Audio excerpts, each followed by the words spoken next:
네, 김정은 북한 국무위원장과 김여정 노동당 부부장 남매가 이례적으로 동시에 대내외 메시지를 발신하면서 국제사회의 압박에 반발하고 나섰습니다. 또 한미일의 공동 대응에 대한 반발로 읽히고 있기도 한데요. 우리 정부는 핵미사일 관련자들의 정보를 공개하면서 압박의 수위를 높이고 있습니다. 한편 미국 콜로라도 대법원이 도널드 트럼프 전 대통령의 2024년 대선 출마를 금지하는 첫 판결을 내놓으며 향후 미 대선에는 어떤 영향이 미칠지 이목이 쏠리고 있는데요. 오늘 이런 내용들 민정훈 국립외교원 미주연구부 교수와 이야기 나눠보도록 하겠습니다. 어서 오십시오, 교수님. 예. 먼저 김정은 북한 국무위원장의 발언 먼저 보겠습니다. ICBM 발사 부대를 격려하면서 했던 말. 적의 핵 도발에 주저없이 핵 공격을 불사하겠다. 이렇게 말을 했습니다. 어떻게 들으셨습니까? 아무래도 우려가 좀 많이 왔고요. 아무래도 이제 김정은 위원장이 자유적 방역을 강화하기 위해서 이 비대칭 전략이라고 할 수 있는 핵미사일 능력을 계속 제고시키고 있지 않습니까? 그리고 얼마 전에 군사 정찰위성 발사에서 성공을 하면서 아무래도 그 어려움을 겪었던 엔진 부분이나 이러한 기술 부분에 있어가지고 러시아의 어떤 그 원포인트 레슨을 받아가지고 그러한 기술적인 한계를 극복한 것이 아닌가 추정이 되고 있고요. 이러한 기술 극복을 바탕으로 해서 사실 그 정찰위성이나 ICBM이나 또 작동하는 원리가 똑같기 때문에 이제 군사 정찰 위성의 발사를 성공을 토대로 해가지고 ICBM 능력을 계속 키워나갈 거랍니다. 거거든요. 그러니까 ICBM 능력을 키워나간다는 것은 미국 본토를 직접 타격할 수 있는 핵 미사일 능력을 확보하는 것이기 때문에 이것은 향후에 북한이 핵 능력과 미사일 능력 어느 정도 완성한 후에 미국과 대화의 장으로 나올 때 굉장히 중요하게 써먹을 수 있는 그 어떤 수단이 되기 때문에 그러한 측면에서 지속적으로 발전을 해 나갈 겁니다. 그러니까 말씀드린 것처럼 북한의 재래식 그 군사 능력은 한국과 미국에 비해서 월등하게 떨어지기 때문에 그걸로서는 한국과 미국과 협상을 하거나 뭔가 대적할 수 있는 수단이 되질 않아요. 대내외적으로. 그렇기 때문에 북한이 보검이라고 자랑하고 있는 핵 미사일 능력의 어떤 그 점증을 재고를 통해 가지고 지속적으로 어떤 북한의 어떤 그 군사적 위상을 제고시키고 대내적으로 통제적 어떤 수단으로 활용을 하면서 이제 지속적으로 이제 그 북한이 미국과의 대화를 염두에 두는 행보를 할 거기 때문에 이러한 부분을 고려해 본다면 내년 11월로 미국 대선이 예정돼 있기 때문에 그 이전에 어느 정도 트럼프 전 대통령이 당선될 가능성을 염두에 두고 그 이전에 그 북한의 핵 미사일 능력을 완성하지 않을까 이렇게 생각하고 있습니다. 그래서 이미 김정은 위원장은 그 군사 당국과 더불어서 나름대로 스케줄을 다 정해놓고서 거기에 맞춰서 진행되고 있는 것이 아닌가 생각하고 있고 그러한 측면에서 이제 그 미사일 총국이나 이번 ICBM 발사에 성공한 그러한 군 요인들을 갖다가 다독이고 칭찬하면서 그러한 대내적인 분위기를 계속 끌어오는 것이 아닌가 생각하고 있습니다. 한미일은 이 ICBM 발사를 규탄하는 공동 성명을 발표했잖아요. 여기에 뭐 주요한 내용들이 좀 담겨 있었습니까?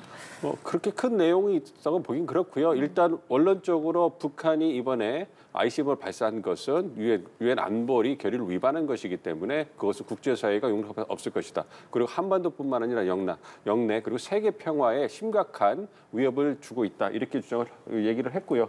이와 더불어서 이번에 ICBM 발사할 때 사전 고지가 이루어지지 않았기 때문에 영내 민간 항공이나 어떤 항행의 안전도 위협을 했다. 그러니까 이러한 그 도발은 묵시할 수가 없다. 그래서 강력하게 대응해 비난의 메시지를 냈다고 생각하고 있고요. 이와 더불어서 이제 비난의 메시지를 냈으니까 그럼 어떻게 대응을 해나갈 것이냐. 그래서 한국과 미국, 일본이 삼국 공조를 통해 가지고 북한의 핵미사일 위협에 보다 더 적극적으로 대응하겠다.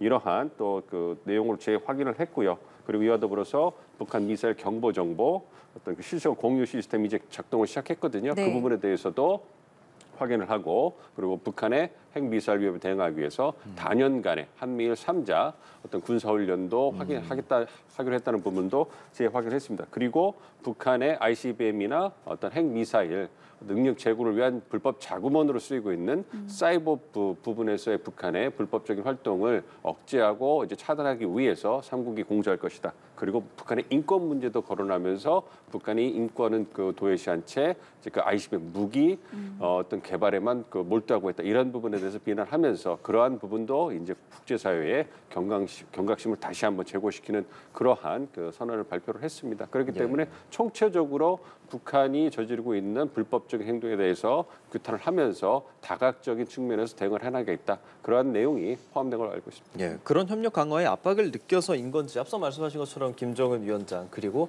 김여정 부부장도 동시에 같이 입장을 이제 냈단 말이죠. 김여정 부부장은 어떤 입장 냈는지 그리고 이렇게 같이 메시지를 냈다는 것이 이례적으로 볼 수 있는 부분인 거겠죠. 아무래도 그 북한 정권에서 이제 총력전을 벌이고 있다 이렇게 말씀드려도 되겠죠. 예. 그러니까 김정은 위원장은 ICBM 개발, 핵미사일 능력 제고하라 이렇게 직접 지시를 내리고 네. 그럼 그거에 따라서 북한 군사당국이 그러한 도발을 시행하고 그러면 그거에 대한 대응으로 한미일 국제사회가 대응을 하지 않습니까? 예. 그럼 그러한 대응에 대해서 북한 내부에서도 뭔가 맞대응할 수 있는 그러한 주장과 논리가 있어야 될 거 아닙니까? 그 역할을 이제 김여정 부부장이 맡았다. 그러니까 오빠는 이제 지시를 내려서 도발을 수행을 하고 그러한 수습으로서 이제 그 여동생이 이제 수습하는 그러한 그 역할 다루기를 했다 보고 있고요. 그러니까 김여정 부부장이 그 담화를 낸 거에서 핵심은 그겁니다. 왜 북한만 뭐라고 하느냐? 그러니까 그쵸. 한국과 미국이 이제 이제 군사력 제고, 연합방위 훈련을 준비 태세를 제고시키기 때문에 북한이 어쩔 수 없이 방어적 차원에서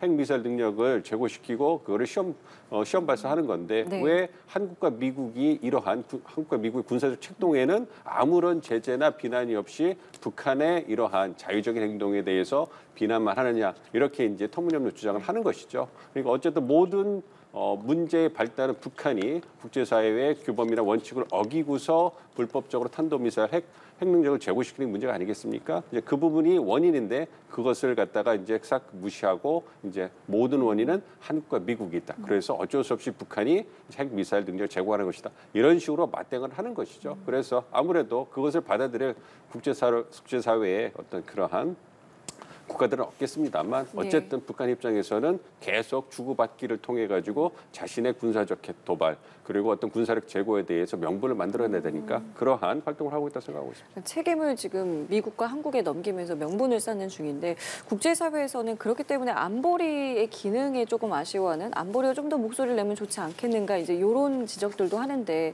이게 현실적으로는 참 어려울 것 같다는 생각도 들고요. 어떻게 생각하세요? 말씀해 주신 것처럼 어려울 것 같아요. 아무래도 이제 상임이사국 5개 중에 아무래도 서방 세국 그다음에 이제 중국과 러시아 2개 국가이지 않습니까? 예. 그런데 현재 진행되고 있는 국제사회의 주요 사건들을 보면 미중 전략적 경쟁에서 2개의 진영으로 갈라져 있고요. 그다음에 이스라엘 하마스 전쟁 그리고 우크라이나 전쟁에서도 2개의 진영으로 세력이 나눠져 있기 때문에 그러한 부분이 여실히 드러나는 게 안보리에서의 표결이라든지 결정이거든요. 네. 그렇기 때문에 서방 국가들은 하나로 뭉치고 또한 중국과 러시아가 또 다른 세력으로 뭉쳐가지고 서로 견제하면서 결의안이나 결과를 내는 것을 이제 견제하고 방해하고 있기 때문에 그러한 부분들을 북한이 교묘하게 활용하면서 군사력 도발을 계속해 나가고 있는 그런 부분이거든요. 그런데 북한의 그러한 도발에 대해서 중국이나 러시아가 혹시 마음에 들지 않더라도 큰 틀에서 자신들이 북한의 뒷배가 되면서 계속 미국과 서방 국가들과 세력 경쟁을 하고 있는데 그러한 상황에서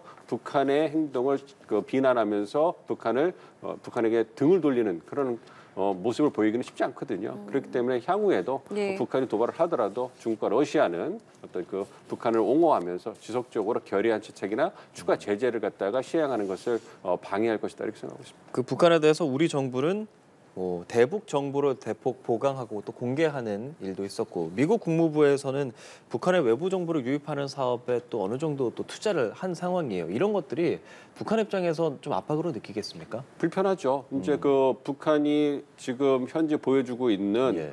어떤 국가 발전 모델을 보면 어떤 중앙 통제를 강화해서 대내적인 그런 통제를 계속 유지해 나가고 이와 더불어서 말씀드린 비대칭적인 군사력 제고를 통해 가지고 이제 한국과 미국에 대응하는 이러한 모습을 보여주고 있죠. 그 뒤에 이제 중국과 러시아가 있는 것이고 그런 모습을 보여주고 있는데 지금 한국 정부나 이제 그 미국 정부가 하려고 하는 말씀하는 그런 사업들은 예. 대내적인 통제를 약화시키고 그리고 북한의 국제적인 위상을 갖다 약화시킬 수 있는 그러한 노력이거든요. 사실 북한에게 아픈 손가락이라는 것은 인권이 되는 거고요. 대내적 통제 그런 부분인데 이러한 부분에 있어서 과거에 묵인해 오고 어느 정도 용인해 온 부분이 있었는데 강대강 대치가 이제 심화되면서 그러한 부분에 대해서 한국과 미국이 아픈 것을 찌르기 시작한 것이거든요. 네. 그렇기 때문에 그런 걸 본다면 아무래도 북한으로는 불편할 것이고 그래서 굉장히 좀 그거에 대해서도 좀 강하게 내부 통제를 하는 모습을 보이지 않을까 이렇게 생각하고 있습니다.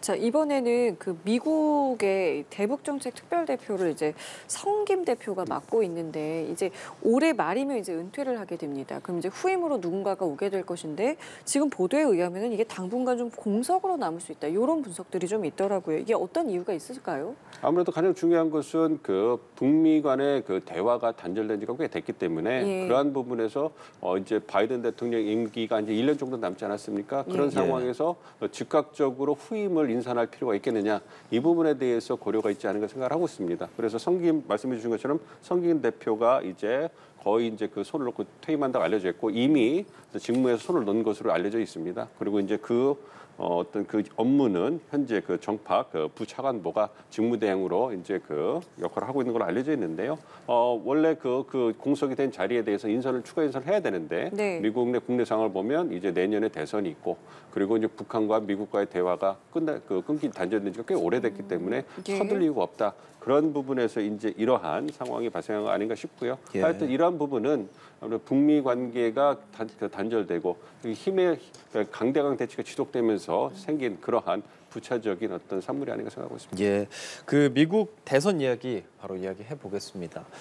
미국 콜로라도 대법원이 도널드 트럼프 전 대통령의 2024년 대선 출마에 대해서 금지한다라는 첫 번째 판결이 나왔습니다. 그것에 대한 배경과 상황 좀 얘기해 주실까요, 먼저? 맞습니다. 요즘 그런 얘기를 많이 받아서 답변을 드리고 있는데 참 예. 씁쓸합니다. 미국을 연구하는 사람 입장에서 어떻게 미국 정치가 저렇게까지 됐는가 개인적으로 그러한 좀 아쉬움이 많이 들고요. 어쨌든 말씀해 주신 것처럼 콜로라도 주 대법원이에요. 주 대법원에서 1심 법원의 판결을 뒤엎고 트럼프 전 대통령이 2021년 1월 6일 연방의 폭동 사태에 대해서 어떤 내란, 반란 가담을 한 그러한 정황이 포착이 되고 그렇기 때문에 헌법에 대해서 이제 선서를 한 공직자가 그런 반란이나 내란에 가담했을 경우에는 추후에 공직에 다시 나갈 수 없는 그러한 수령헌법 조항이 있습니다. 예. 그러한 부분을 역사상 미국 역사에 처음으로 적용을 해가지고 이제 트럼프 전 대통령이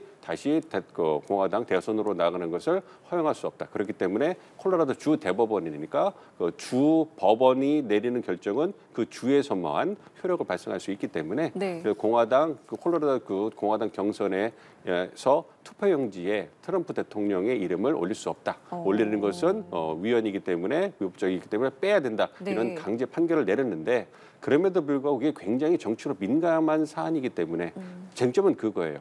두 가지가 있는데 첫 번째 말씀드린 반란이나 모반에 가담한 공직자가 다시 출마할 수 없다 이렇게 했는데 그럼 반란이나 모반에 가담한 공직에 대통령직이 포함이 되느냐 이 부분에 대해서 명시적으로 없어요.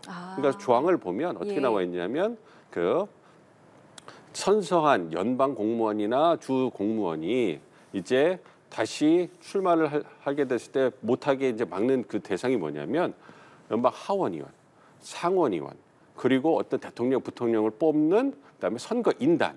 거기까지는 명시가 그렇게 돼 있군요. 명시가 돼 있고요. 나머지 그냥 뭉뚱그려 가지고 이제 광범위하게 연방의 어떤 직 이렇게 해놓은 거예요. 그러니까 사법부에서 이걸 판단할 때 과연 이 연방의 직에 대통령직을 포함시키는 게 적절한 것이냐. 왜냐하면 정치적으로 워낙 민감한 거기 때문에 법안이 정치적 영역에 들어가서 출마를 제한하는 과연 그것을 하는 것이 상권 분립이 확립돼 있는 미국 대통령제에서 적절한 것이냐. 그러니까 그렇게 판결을 내면 과연 법원이 사법부가 정치적 중립성을 지킬 수 있을 것이냐. 이 부분에 대해서 상당한 고려가 있었던 것이고 그렇기 때문에 그 이전에 미시간이라든지 미네소타라든지 뉴햄프셔에서는 그러한 부분을 고려해서 트럼프 전 대통령이 내란에 가담한 것은 인정이 된다. 그럼에도 불구하고 법원이 출마 제한을 하는 것, 그리고 대통령직이 포함되고 이런 부분에 대해서는 모호하기 때문에 확정 지을 수 없다. 그리고 결론을 내릴 수 없다 이런 식으로 빠져나갔거든요. 예. 근데 그 콜로라도 1심 법원도 그렇게 판결을 내렸는데 주 대법원에서 이제 그거를 광범위하게 볼 수 있다. 그래서 출마할 수 없다. 이렇게 판결을 뒤집었기 때문에 논란이 되고 있는 것이고 네. 그 부분에 대한 논란은 계속 지속될 거다 생각하고 있습니다. 지금 트럼프 대통령은 난 그래서 연방으로 갈 거다라고 했잖아요. 연방 대법원에 가면은 뭐 얘기가 좀 달라질 수 있는 겁니까? 그렇습니다. 일단 그 미국의 그 연방 그 법 체계를 보면 일단 그 연방 사건도 이제 연방 법원 시스템이 시작이 돼요. 그럼 연방 법원에서 그 1심 법원이 있고 2심 법원이 있고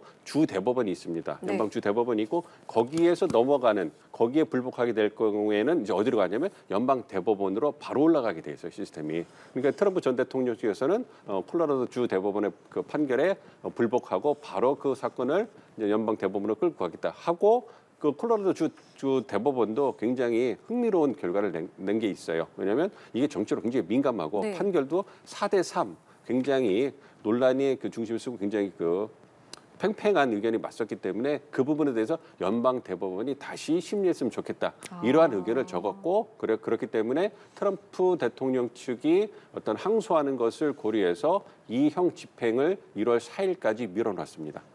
지금 보류한 예, 보류한 상황입니까? 상태예요. 그래서 그리고 트럼프 대통령 측이 그 상고를 한다면 그것이 이제 연방 대법원에서 보기로 한다면 그러면 그 집행 정지 또 효력은 계속 되겠죠. 그렇기 때문에 콜로라도 그 경선이 3월 5일에 실시돼요. 그러니까 그 이전에 연방 대법원이 보수쓸지 아닐지 심리할지 그건 잘 모르겠고요. 그렇기 때문에 트럼프 대통령이 어떤 콜로라도 주 경선에 나갈 수 있을지 없을지는 좀 지켜봐야 될 것 같고요. 예. 이와 더불어서 연방 대법원의 구성이 9분인데 네. 모두 다 대통령이 임명하고 상원에서 비준을 해줍니다. 동의를 해주는데 이제 그분들은 이제 라이프 테니어라고 해서 한번 임명되면 끝까지 가시는 분이에요. 그런데 이제 대통령이 임명을 하는데 이제 보시면 지금 6분이 공화당 대통령이 임명한 분이고 3분이 민주당 대통령이 임명한 분이에요. 그리고 그 중에 6분 중에 3분이 트럼프 대통령이 임명한 분이에요. 예. 그러니까 아무래도 그 법관을 임명할 때 어떤 그 정당 일체감이라든지 이데올로기, 이념 같은 것을 비공식적으로 고려를 합니다. 그래서 공화당 대통령이 임명한 대법관 같은 경우는 공화당 성향이거나 이제 보수 성향이 좀 있는 거고 민주당은 좀 반대가 되겠죠. 그러면 6대3으로 공화당 대통령이 지명한 대법관이 많으니까 지금의 연방 대법원은 보수적 성향이 좀 더 강하다 이렇게 그 평가가 되고 있기 때문에 이러한 상황에서 트럼프 대통령의 케이스가 올라오면 두 가지 옵션이 있겠죠. 가장 가능성이 높은 것은 그 판결을 뒤집어 버리고서 이제 그 사건을 또 밑으로 네. 내려보내거나 아니면 이 유예를 시키는 게 있어요. 사법부는 이러한 정치적 어떤 결정을 내릴 권한이 없다. 이러면서 이제 스르륵 이제 빠져버리면 이렇게 되면은 그 케이스가 종료가 돼버리는 거죠. 그렇게 되면 이제 트럼프 대통령이 궁극적으로는 승리하는 그런 결과가 나올 것이다라는 전망이 많기 때문에 그러한 전망을 고려해서 트럼프 대통령이 연방 대법원으로 바로 항소하기로 결정을 했다. 이러한 그 입장을 밝힌 상황입니다. 공화당의 다른 대선 경선 이제 후보들 같은 경우에는 뭐 이렇게 되면 트럼프가 떨어진다 뭐 이렇게 생각하는 것이 아니라 오히려 사실 콜로라도 법원에 대해서 이제 비판하는 시각들을 내고 있잖아요. 그런 이유도 궁금하고 결과적으로 이런 것들이 트럼프 전 대통령은 다 정치적 술사다 뭐 이렇게 이야기를 하고 있기 때문에 어쩌면 트럼프에게 더 유리할 수 있다라는 분석들이 많이 나오는 그에 대한 해석은 좀 어떻게 생각하세요? 그렇습니다. 일단은 첫 번째는 이게 동종업자들끼리 어떻게 뭐 의견 일치라고 봐야 되겠죠. 일단 그 행정부 그다음에 정치 어떤 지도자, 정치 어떤 대선에 출마하는 후보자들이잖아요. 그러니까 그분들이 갖고 있는 기본 생각은 이거예요. 트럼프 대통령의 정책 성향이나 이념 성향에 대해서 동의하지는 않지만 반박을 할 수 있지만 그럼에도 불구하고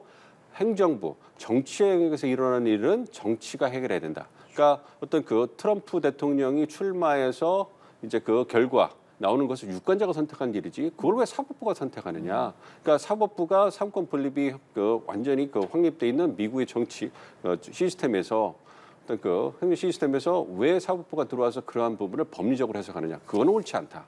그러니까 그러한 목소리를 다 공통적으로 내고 있는 거예요. 그렇기 때문에 그러한 부분에서 트럼프에 대해서 찬성하냐 반대냐 이걸 떠나가지고 기본적으로 정치 영역에서 벌어지는 일은 정치가 해결해야 된다. 유권자의 판단을 맡겨야 된다. 이 부분에 공감대가 형성돼 있기 때문에 공화당 후보들이 이제 그 같은 어떤 그 굉장히 좀 그 유사한 목소리를 내고 있는 거예요. 비슷한 목소리를 내고 있는 것이고요. 그리고 이제 그 트럼프 대통령 입장에서는 대응을 해야 되잖아요. 그러니까 법리적으로는 아까 말씀드린 것처럼 연방 대법원 자기한테보다 우호적인 연방 대법원을 끌고 올라가는 것이고 이와 더불어서 이제 유권자라든지 그 민주당 측의 어떤 대응 논의를 내세워서 그런 부분에 대해서 이제 그 여론도 고려를 해야 되잖아요. 그렇기 때문에 이제 내세운 논리가 그겁니다. 계속 트럼프 대통령이 바이든 행정부로부터 정치적 핍박을 받아왔다. 그래서 이제 이번에 그 어떤 이러한 콜로라도 주 대법원의 결정도 이게 민주당 주지사가 모두 7명을 그 지명해가지고 콜로라도 주 대법원의 7명의 법관이 모두 다 민주당 사람이다. 그러니까 바이든 행정부의 사주를 받아가지고 그 민주당 법관들이 동원돼가지고 자신을 핍박하는 그런 정치적 공작이다. 그러니까 나는 피해자고 아까 원래 보도에 나온 것처럼 나는 피해자고 나는 헌법을 지키고 평화롭게 애국자다 뭐 이런 얘기를 하잖아요. 그러니까 자신은 억울한 피해자라는 거예요. 그거를 그런 주장을 내세워서 이제 자신의 지지층을 결집하고 또 이걸 이용해서 선거 자금을 또 모금하고 있습니다. 그렇기 때문에 그러한 부분에서는 가히 천재적인 그러한 머리 회전을 보여주고 있는데요. 어쨌든 이러한 중요한 사건을 갖다가 결국은 정치적 이슈로 이제 끌어내려가지고 결국은 이제 지지층을 결집시키면서 찬반으로 몰고 가버리면 정치 양극화가 심각한 미국 정치에서 그 이슈가 가져올 파급력이 떨어질 수밖에 없는 거예요. 그렇죠. 왜냐하면 그 의견이 양분되고서 으르렁거릴 거기 때문에 그러한 부분을 노리고 적 희석시키고 있고 어쨌든 지지층은 결집할 거기 때문에 다가오는 공화당 경선에서 트럼프 대통령에 대한 지지는 공고해질 수 있을 것이다. 그리고 이제 전반적인 여론조사에서도 강화되는 분위기가 나올 수 있다. 이렇게 생각하고 있습니다. 그럼 요것만 좀 짧게 여쭤볼게요. 지금 공화당 내 그 경선 분위기는 좀 어떤지 궁금한 게 이 트럼프 전 대통령이 압도적인 건지 아니면 지금 따라오는 주자가 있는 건지 이 부분도 좀 궁금합니다. 압도적으로 한마디로 말씀드릴 수 있고요. 그러니까 여론조사 결과 좀 간략하게 말씀드리면 전국 여론조사 결과에서 공화당 대선 후보로 트럼프 대통령 지지율이 60%가 넘어요. 그리고 현재 그 초반 경선인 그 아이오와 뉴햄프셔 여기를 보면 아이오와에서는 50% 이상의 지지율이 나오고 있고요. 뉴햄프셔는 니키 헤일리가 좀 더 우호적이 그 지역이기 때문에 한 트럼프 대통령이 40% 중반 정도 나오고 있습니다. 그럼에도 불구하고 이 지지율 추이를 보면 지속적으로 아이오와나 뉴햄프셔에서 트럼프의 지지율이 떨어지지 않고 상대적으로 그 어떤 부상 트럼프의 대항마로 부상되고 있는 니키 헤일리 전 유엔 대사 같은 경우에는 트럼프의 표를 잠식하면서 지지율이 올라간 게 아니라 여타 후보들의 표를 잠식하면서 지지율이 올라가고 있는 상황이에요. 그 얘기는 트럼프에 대한 지지는 공고하고 유지가 되고 있으며 나머지 2등 이하의 그 경쟁이 추려지고 치열하게 경쟁을 하고 있는 것이기 때문에 결국은 트럼프에 대한 지지는 변함이 없기 때문에 제 개인적인 생각으로는 트럼프 대통령이 공화당 경선 초반에 사실상 어떤 그 후보로 낙점되지 않을까 이렇게 예상을 하고 있습니다. 예, 알겠습니다. 지금까지 민정훈 국립외교원 미주연구부 교수와 이야기 나눠봤습니다. 잘 들었습니다. 감사합니다.